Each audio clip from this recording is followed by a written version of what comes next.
Much for the movie. When I watched it at Toronto Film Festival, I was amazed. I was like, the first thing I said after the movie, give them Oscars. Oh. They deserve all the Oscars. It was so great. One of the best movies of the film festival, and was really such a joy. And you know, I and my colleagues, they strongly related to the characters they saw on the screen. So I was wondering, how was it for you? How did you connect with your characters, both to yours and maybe to Melissa's in a way?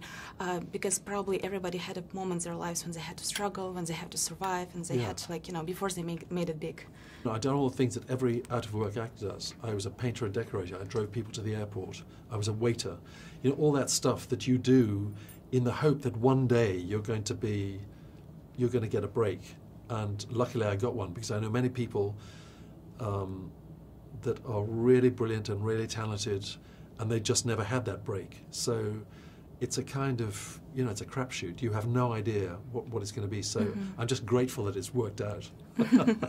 Absolutely, exactly what you said, that there are two people that are incredibly isolated and lonely. Jack Hock, who I play, is somebody who is always trying to make friends with somebody and always trying to steal something from them, because he doesn't have a proper job and doesn't want one, can't hold one down, and takes pride in that.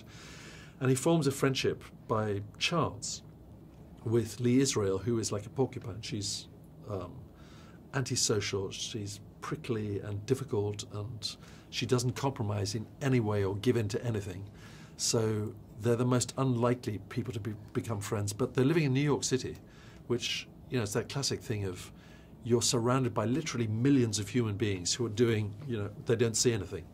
And that was the early 90s, whereas now everybody's on their cell phone, so you think, well, I understand why people are isolated, because even when they're having dinner together, they're on their cell phones or their tablets. So the fact that they form this unlikely friendship and being polar opposites in their characters is what I think gives it this weird platonic love story element that underpins the story, while she's forging letters of famous dead writers and earning a lot of money doing that. And do you enjoy, like, talking to your fans and talking about the movie on your... Because in the old days, when pre-social media, you had to, if you liked somebody, you were a fan of somebody, you had to write them a fan letter, and the chance of them ever seeing it or you seeing them was, you knew that it was like sending a message in a bottle and throwing it into the ocean.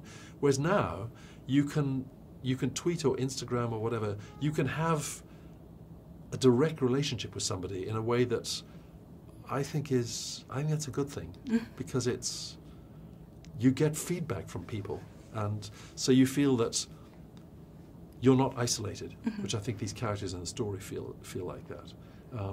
So I think, yeah, I like that. I applaud that.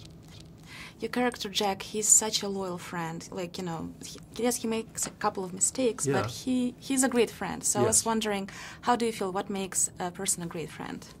What qualities? Loyalty more than anything, because you're not blood related. You're not married to the person. There's this invisible contract that you have of, we're friends, and you can't take that for granted. You have to nurture that and feed it and look after it. And you know, my father said to me before he died, he gave me this advice. He said, if you have 5 friends in your life, consider yourself a rich man. And I think that's a very wise thing to have said at the time. I thought, I'm 24, I've got lots of friends. But now I'm 62, I know that friendship is, you know, it's the great thing that you hold on to.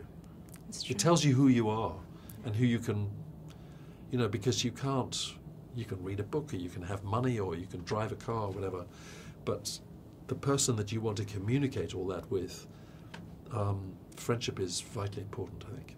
Thank you so much. Okay. Thank you. Thank you.